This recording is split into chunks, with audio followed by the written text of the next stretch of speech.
Trend को अगर हम 15 मिनट के टाइम फ्रेम पे देखते हैं तो ये कंटिन्यूसली हायर हाई पे हायर हाई लगाता जा रहा है। अब इसने हायर हाई लगाने के बाद ये अपनी एक ट्रेंड लाइन का ब्रेकआउट दिया, और ब्रेकआउट देने के बाद अगर हम इसे 5 मिनट के टाइम फ्रेम पे देखते हैं तो ये कंटिन्यूसली वापस से हायर हाई पे हायर हाई लगा रहा है, बट अपना नेक्स्ट हाई नहीं ब्रेक नहीं कर पा रहा है। तो जैसे कि आप देख सकते हो, ऊपर से तो ये डाउन ट्रेंड लाइन चल रही है और नीचे से ये अपर ट्रेंड लाइन चल रही है, कुछ सिमेट्रिकल ट्रायंगल जैसा पैटर्न आ रहा है। अगर कल ये ब्रेक करता है तो हम इसमें बाइंग की पोजीशन नहीं बनाएंगे। बाइंग की पोजीशन क्यों नहीं बनाएंगे? क्योंकि अभी भी ये डाउन ट्रेंड में ही एक्चुअली, क्योंकि इस ट्रेंड लाइन को क्रॉस नहीं किया। ये ट्रेंड लाइन जब तक इसके ऊपर है तब तक ये अपर ट्रेंड में नहीं शिफ्ट हो सकता। और कल अगर यहाँ पे रेड कैंडल बनती है और उसका लो ब्रेक करता है तो हम इसे शॉर्ट नहीं करेंगे जब तक ये इसकी प्रीवियस ट्रेंड लाइन का ब्रेकआउट नहीं आ जाता ना। जब इस ट्रेंड लाइन को ब्रेक कर देगा और फिर थोड़ा सा पुल बैक लेगा और रेड कैंडल बनाएगा, उसका लो तोड़ेगा, तभी हम इसे शॉर्ट करेंगे, अदरवाइज नहीं शॉर्ट करेंगे। अज्यूम करो कि कल ये यहीं के ही ओपन होता है और फिर यहाँ आता है, यहाँ आता है और फिर ऐसे ब्रेक करता है और फिर यहाँ पे आता है और एक रेड कैंडल बनाता है और फिर उसका लो ब्रेक करेगा, तब हम इसमें पोजीशन बनाएंगे और मिनिमम कुछ यहाँ तक का टारगेट रख सकेंगे। कुछ यहाँ तक हमारा टारगेट रहेगा, तो यहाँ पे ऐसे पोजीशन बनेगी। ज्यूम करो कि यहाँ पे एक रेड कैंडल बनेगी, वापस से पुल बैक लेने के बाद, और जैसे ही वो रेड कैंडल सिर्फ प्रीवियस रेड कैंडल का लो तोड़ेगी तो हम इसमें शॉर्ट पोजीशन बना लेंगे यहाँ पे, और हमारा स्टॉप लॉस रहेगा इस रेड कैंडल के ऊपर, और मिनिमम टारगेट रखेंगे यहाँ तक का जो इसकी लोएस्ट सपोर्ट है। अब जैसे कि देख सकते हैं 1% का हमारा टारगेट बन जाएगा और कुछ 0.4% समथिंग का एस एल हो जाएगा। नेक्स्ट शेयर है रिस्पॉन्सिव इंडस्ट्रीज। अगर हम इसे 15 मिनट के टाइम फ्रेम पे देखते हैं तो ये शेयर कंटिन्यूसली हाई पे हाई लगा रहा है, और फिर इसने एक लोअर हाई लगाया तो सही, बट अपने प्रीवियस लोअर लो को ब्रेक नहीं कर पाया और फिर जाके अपने हाई के पास क्लोज हो गया, जो कि बहुत ही अच्छा साइन है बाइंग आने का। तो अगर कल ये यही ओपन होता है, सीधा ब्रेक करता है, तो उसमें हम बाइंग की पोजीशन बना सकते हैं। नेक्स्ट शेयर है एनएचपीसी। एनएचपीसी को अगर हम 5 मिनट के टाइम फ्रेम पे देखते हैं तो ये भी कंटिन्यूसली हाई पे हाई लगा रहा था, और उसके बाद ये कंसोलिडेट होने लग गया, और कंसोलिडेट होते होते धीरे धीरे नीचे आया, और फिर इसने एक अपना हाई लगाने की कोशिश की, बट सेलर्स ने दबा दिया। बट उसके बाद एक नया लो लगा दिया। प्रीवियस लो ये था, अब नया लो ये लगा दिया, बट फिर उसके बाद फिर शार्प बाइंग आई और ऊपर चला गया। अब शार्प बाइंग आ गई है तो, लेकिन ट्रेंड लाइन का ब्रेकआउट भी आया है, लो भी लगाया है, और एक अच्छी खासी रेड कैंडल में भी क्लोज हुआ है। तो कल अगर अब यहीं के ही ओपन होता है, एक रेड कैंडल बनती है, उसका लो ब्रेक करता है, तो क्या हमें शॉर्ट करना चाहिए? नहीं करना चाहिए, क्योंकि अब एक शार्प बाइंग आई है। शार्प बाइंग आई है तो हो सकता है कि ऊपर भी जा सकते हैं। जब भी शार्प बाइंग आए, जिम करो कि अब जैसे कि इसका पर्पस ये इसने एक लो लगाया, फिर ऊपर गया, फिर नीचे आया, नीचे जाने के बाद थोड़ा सा इसको ऊपर जाना था और सीधा नीचे जाना था। इस तरीके से इसको पैटर्न बनाना चाहिए था, बट इसने ऐसे नहीं बनाया। अब इसने पैटर्न बनाया ऐसे, ऊपर गया, नीचे आया, ऊपर गया, नीचे आया। अब इसको यहाँ से नीचे चला जाना चाहिए, बट ये नहीं गया, और ये इसका प्रीवियस हाई ये था, उसको भी ब्रेक करके, और उससे भी प्रीवियस हाई को ब्रेक करके यहाँ आके क्लोज हो गया।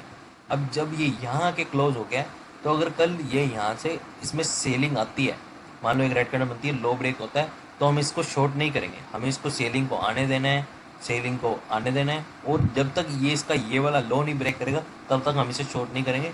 जब इसको लो ब्रेक कर देगा, अज्यूम करो ये लो ब्रेक कर दिया है, अब लो ब्रेक करने के बाद जब ये पुल बैक लेगा तब हम इसे शॉर्ट करेंगे, और फिर मिनिमम 1% का टारगेट रखेंगे। अज्यूम जब ये यहाँ पे आएगा और एक रेड कैंडल बनाएगा, और इसका जैसे ही लो ब्रेक होएगा तो हम इसमें पोजीशन बना लेंगे कुछ, जैसे ही लो ब्रेक होते हैं, और इस कैंडल के ऊपर हमारा स्टॉप लॉस रहेगा, इस कैंडल के ऊपर हमारा स्टॉप लॉस रहेगा, और मिनिमम 1% तक का टारगेट रख सकते हैं। नेक्स्ट शेयर है बीबीएल।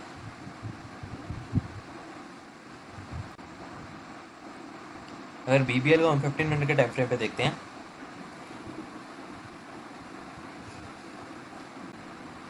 15 मिनट के टाइम फ्रेम पे एक ये डाउन ट्रेंड में आ रहा था, लोअर लो लगाता है, एक डाउन ट्रेंड लाइन को फॉलो कर रहा था, और उसके बाद इसने अपनी ट्रेंड लाइन का ब्रेकआउट दिया, और ब्रेकआउट देने के बाद वापिस एक पुल बैक ले लिया नीचे की तरफ, और फिर से एक शार्प बाइंग आ गई, और इसका जो ये हाई था इसको ब्रेक कर दिया और यहाँ तक आ गया, और फिर एक पुल बैक दिया। तो कल अगर हम इसे 5 मिनट के टाइम फ्रेम पे देखते हैं, तो कल अगर अब ये यहीं का ही ओपन होता है और ब्रेक करता है, और ब्रेक करने के बाद फिर एक पुल बैक लेगा, पुल बैक लेने के बाद जब इसका हाई क्रॉस करेगा ना, तभी हम इसमें बाइंग की पोजीशन बनाएंगे, अदरवाइज नहीं बनाएंगे। जैसे ही ये इसका प्रीवियस हाई क्रॉस करेगा तब हम इसमें पोजीशन बनाएंगे, और यहाँ पे जैसे ही ब्रेक करते हैं हम पोजीशन बना लेंगे, और उस कैंडल के नीचे हमारा स्टॉप लॉस रहेगा, और मिनिमम 1% का टारगेट रखेंगे। नेक्स्ट शेयर है लोडा, इसका शेयर का पूरा नाम है मैक्रोटेक डेवलपर्स। अगर हम इसे देखते हैं तो ये कंटिन्यूसली हायर हाई पे हायर हाई लगा था। फिर उसके बाद ट्रेंड लाइन का ब्रेकआउट आया।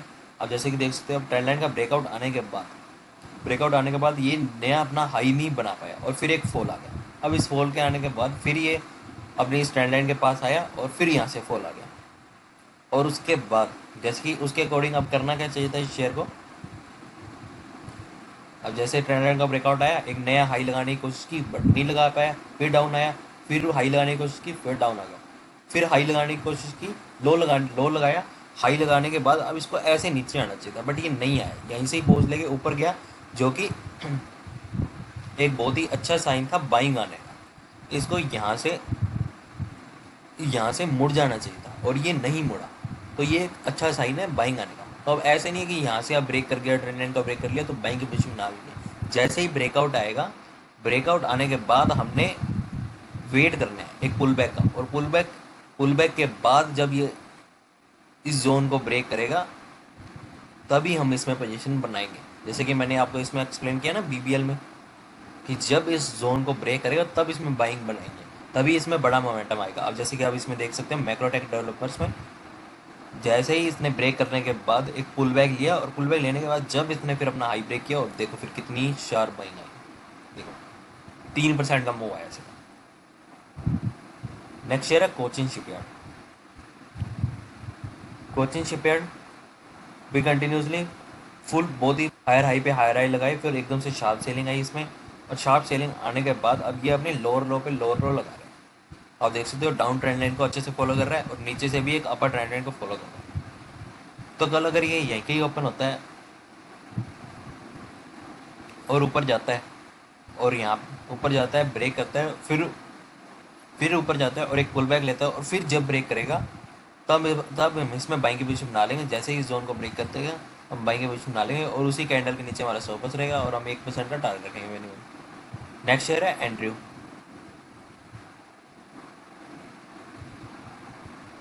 एंड्रयू को अगर हम डेली टाइम फ्रेम पे देखते हैं तो ये इसका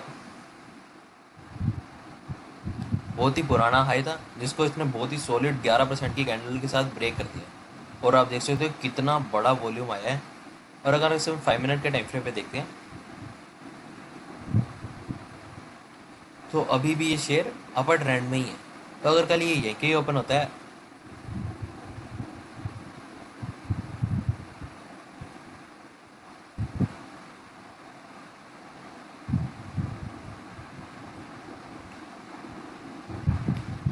तो कल अगर अब ये शेयर यहीं कहीं ओपन होता है और एक यहाँ पे ग्रीन कैंडल बनाता है और उस ग्रीन कैंडल का हाई ब्रेक करता है तो हम इसमें बाइंग की पोजीशन बना सकते हैं। मतलब अज्यूम करो कि वो हाई यहाँ पे ब्रेक होता है इस ग्रीन कैंडल का, इस कैंडल के नीचे हमारा स्टॉप लॉस रहेगा और यहाँ तक का हम टारगेट रखेंगे। नेक्स्ट शेयर है IRFC। अगर हम IRFC को देखते हैं तो ये कंटिन्यूसली हायर हाई पे हायर हाई लगा रहा था, फिर उसके बाद इसने अपने ट्रेंड लाइन का ब्रेकआउट दिया, और ट्रेंड लाइन ब्रेकआउट देने के बाद ये अपनी डाउन ट्रेंड लाइन को फॉलो करने लग गया। जैसे कि देख सकते हो ये नया हायर हाई नहीं लगा पा रहे हैं। फिर से देखो सुबह सेलिंग आई, फिर उसके बाद फिर ट्रेंड लाइन के पास गया, फिर सेलिंग। तो कल अगर अब ये यहीं कहीं ओपन होता है, यहीं कहीं अगर ऊपर जाता है तो हम इसमें, आपको कंडीशन पता ही है कि ऊपर जाएगा तो हम वेट करेंगे कि एक पुल बैक ले और फिर जब ब्रेक करेगा इस हाई को तभी हम इसमें बाइंग की पोजीशन बनाएंगे। अगर कल ये डाउन आता है, अगर ये कल खुलता है डाउन,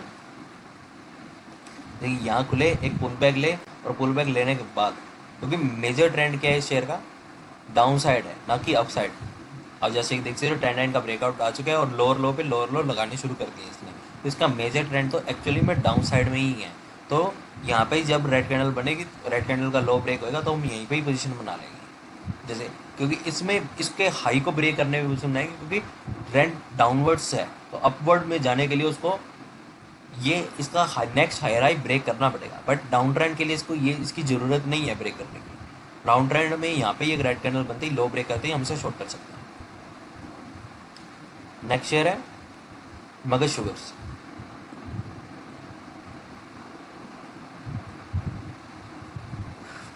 ये शेयर भी कंटिन्यूसली हायर हाई पे हायर हाई लगा रहा था, उसके बाद अपने इसने ट्रेंड लाइन का ब्रेकआउट दे दिया, और ब्रेकआउट देने के बाद आप देख सकते हो कितना बड़ा शार्प फॉल आया, और शार्प फॉल होने के बाद फिर से ये ये इसकी एक प्रीवियस सपोर्ट थी, इसने कुछ इन्वर्टेड हेड एंड शोल्डर जैसा पैटर्न बनाया, और पैटर्न बनने के बाद जैसे ही ब्रेकआउट आया, ब्रेकआउट आते ही पोजीशन नहीं बना लेनी है, एक पुल बैक का वेट करना है। एक रेड कैंडल से एक पुल बैक आया, और जब उसने इसको ब्रेक कर दिया, इस हाई को ब्रेक करते ही देखो आप कितना शार्प मूव आया। पैटर्न समझ रहे हो गाइस? देखो पहले continuously fold fold fold, lower लो पे लोअर लो लगाने शुरू कर दिए इसने, फिर यहाँ से इसने हाई लगाया, बट फिर से इसने अपना लो नहीं ब्रेक किया, और यहीं पे ही रुक गया, फिर ऊपर गया, फिर नीचे गया, फिर ऊपर गया, फिर नीचे गया, और फिर ऊपर गया, फिर नीचे गया, और फिर ऊपर गया। अब ब्रेकआउट आ गया। अब ब्रेकआउट आने के बाद एक पुल बैक आते ही जैसे ही ये ब्रेक करेगा, ब्रेक करते ही हमने इस पोजीशन पे, इस जगह पे हमने पोजीशन बना लेनी है। यहाँ पे हम पोजीशन बनाते हैं, जैसे ही ये ब्रेक करता है इस हाई को, यहाँ हमारी पोजीशन बनती है, इस कैंडल के नीचे हमारा एसएल रहता, और हम 1:2 का तो मिनिमम टारगेट लगाना ही लगाना है। अब जैसे कि आप देख सकते हो, ये इस कैंडल के नीचे हमारा, अब अगर जब हमारा स्टॉप लॉस बड़ा हो जाए, जैसे इसमें अराउंड 1% का स्टॉप लॉस बन रहा है, तो हमारा स्टॉप लॉस यूजली 0.5%, 0.6% का ही रहना चाहिए, और टारगेट 1% का रखेंगे। तो अब स्टॉप लॉस बड़ा हो रहा है तो टारगेट भी हम बड़ा ही रखेंगे, तो मिनिमम 1:2 प्लस का ही टारगेट रखना है, 2 तो मिनिमम रखना है। तो अब स्टॉप लॉस 1% का हो रहा है, तो हम क्या करेंगे, कैपिटल हाफ यूज़ करेंगे, लॉस बड़ा नहीं होना चाहिए किसी भी हालत में। ठीक है गाइस? तो नेक्स्ट शेयर है लास्ट, और नेक्स्ट शेयर है एनएच। अगर हम एनएच को डेली टाइम फ्रेम पे देखते हैं, तो इसने काफ़ी टाइम कंसोलिडेट करने के बाद इसने अपना ऑल टाइम हाई ब्रेक कर दिया है। तो अगर हम इसे 5 मिनट के टाइम फ्रेम पे देखते हैं, तो ये एक इसकी अपर रेजिस्टेंस रहेगी। तो अगर कल ये यहीं के ओपन होता है और सीधा ब्रेक करता है, तो उसमें बाइंग का पोजीशन बना सकते हैं। So thank you guys for watching, मिलते हैं कल के ट्रेड।